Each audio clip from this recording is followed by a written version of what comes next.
untuk membantu kesembuhan Bapak ini yang wajib dan harus dilakukan di rumah. Kadang kan gini, kenapa atau berapa lama, pertanyaan dari pasien itu biasanya berapa lama untuk terapi ini dengan ramuan Banyurip ini cepat sembuh gitu.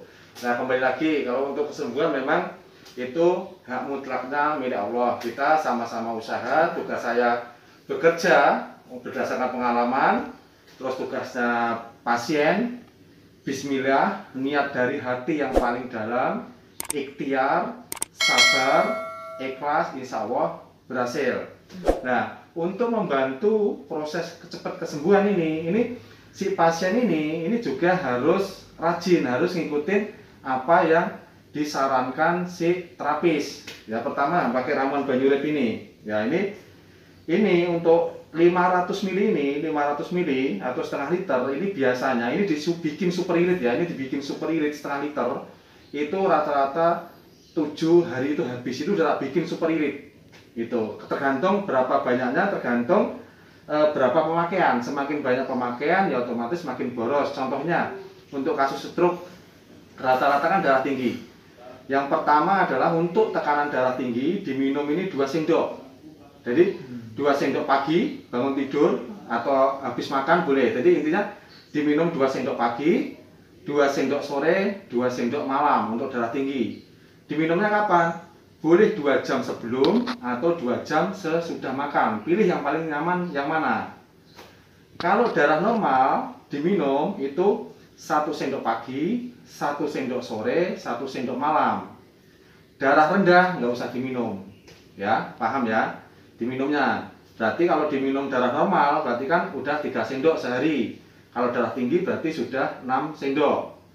Nah, terus ditaruh bawah lidah 1 sendok, tahan 25 menit sehari. Kalau mau hasil maksimal itu 10 sampai 15 kali. 20 kali lebih bagus, 25 kali lebih bagus. Karena apa? Orang yang stroke biasanya di pipi ini baal. Di lidah ini sebagian orang baal, susah ngomong, susah bicara kadang. Nah, ini ditaruh bawah lidah itu tujuannya apa? Untuk mengendorkan saraf-saraf di bawah lidah, itu yang pertama. Yang kedua, untuk membuang cairan di dalam tubuh. Itu melalui riak, melalui enzim atau air ludah, seperti itu Bu. Terus untuk ditaruh bawah lidah ini khasiatnya 50%. Karena apa? Banyurip itu prinsipnya bahwa manusia 80% cairan. Cairan yang sudah tidak dipakai maka harus dibuang. Maka Bapak waktu minum kadang muntah Pak, kemarin ya. Pertama muntah kan, kayak keluar liak itu ya. Itu nggak apa-apa. Itu jadi Pak, itu bahaya nggak pas diminum kok keluar darah? Darah yang bagaimana dulu? Kalau diminum itu keluar darahnya warna hitam kental, itu berarti dari dalam, dari penyakit dalam, berarti keluar bagus. Kalau darah merah segar itu dari gigi, seperti halnya sampean gosok gigi. Seperti halnya sampean main-main lidah atau main-main gigi, biasanya juga keluar darah segar, itu berarti aman, nggak masalah ya. Terus yang ketiga, setelah diminum sudah, ditaruh bawah lidah sudah, dibalur dari kepala ini, kepala, pipi, seluruh tubuh, kayak gini, dibungkus. Nah, ini yang stroke wajib dibungkus tangannya ini sampai jari. Kalau ini nggak stroke, ya nggak usah, hanya sini aja, nggak apa-apa. Kalau sampai jari lebih bagus, tapi intinya segini, termasuk kaki sampai bawah. Nah, sampai bawah ya. Terus dibungkusnya berapa lama? 3 jam boleh, 5 jam boleh, 7 jam boleh. Kalau malam mau tidur sampai pagi. Terus kalau siang atau pagi itu boleh 3 jam. Atau mungkin mandi jam 2, berarti kalau mandi jam 2 berarti jam 12 dibuka atau jam 1 dibuka. Jadi 2 jam atau 1 jam sebelum mandi dibuka. Terus dilakukan berapa kali? Ya 2 kali lebih bagus kalau ada waktu. Misalnya pagi sampai nanti mau mandi. Terus malam dari mau tidur sampai pagi. Terus Pak, saya kalau misalnya tidak ada yang bungkusin karena kita semua sibuk kerja, oke. Kalau nggak bisa dibungkusin, nggak usah dibungkus. Kepala kalau bisa bungkus dulu aja kepala, mau berangkat kerja.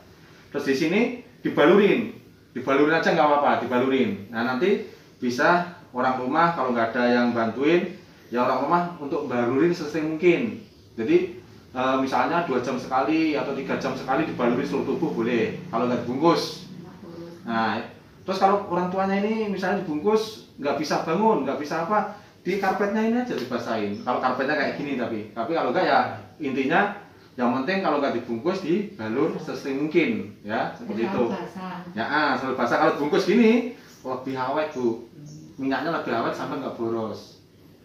Nah, terus untuk mata ini tidak semua bisa. Nah, terus kalau misalnya dibungkus tadi ini sebagian orang nih pertanyaan ya, sebagian orang, Pak, setelah dibungkus ini keluar gatal-gatal, bentol-bentol. Nah, itu bagaimana? Itu tidak apa-apa. Jadi sebagian orang gini Bu, kita kan minum obat kan dari dulu kan udah lama. Terus kita di dalam tubuh kita penyakit banyak. Begitu minum ramuan ini, yang tadinya nggak bisa keluar, langsung keluar bentol-bentol gatal. Tapi terusin aja nggak apa-apa. Kenapa? Justru pasien-pasien saya penyakit yang gatal itu saya baluri, saya bungkus, nggak gatal. Nanti lama-lama hilang dengan sendirinya. Seperti itu. Jadi aman bila gatal. Nah, terus untuk mata ini nggak semua orang bisa, semua orang boleh. Yang tidak diperbolehkan adalah untuk mata itu sakit jantung, TBC, asma, sama pakai lensa mata atau soplen mata, itu nggak boleh. Sebenarnya sih nggak apa-apa, tapi sayanya yang tidak mau berisiko. Ya, seperti itu. Jadi kita cari aman aja Bu. Ya, kenapa kita jelaskan seperti ini? Kadang itu si keluarga pasien udah kita jelaskan detail kayak gini setiap hari, tapi pas di lapangan begitu minum muntah bingung. Itu yang pertama. Obatnya jelek diminum kok muntah, berarti racun. Nah, itu yang pertama, padahal udah tak jelaskan. Ramuan Banyurep sama dengan seperti ramuan gula. Terus yang kedua, ditaruh bawah lidah ini keluar darah merah. Darah merah kan dari gigi, ya kan. Kalau hitam nggak apa-apa, itu dari keluar malah keluar. Karena ada pasien saya yang stroke, nggak bisa ngomong, begitu keluar dahak keluar kayak kerikil warna hitam merah, baru bisa ngomong. Ada yang keluar dahaknya sampai dicelotek-lotek ini, baru bisa ngomong. Jadi banyak, jadi nggak masalah Bu ya.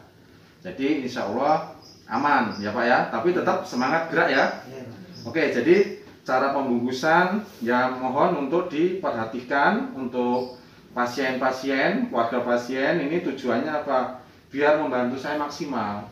Karena kan saya ngerawat ini kan hanya 1 jam, sisanya kan di rumah.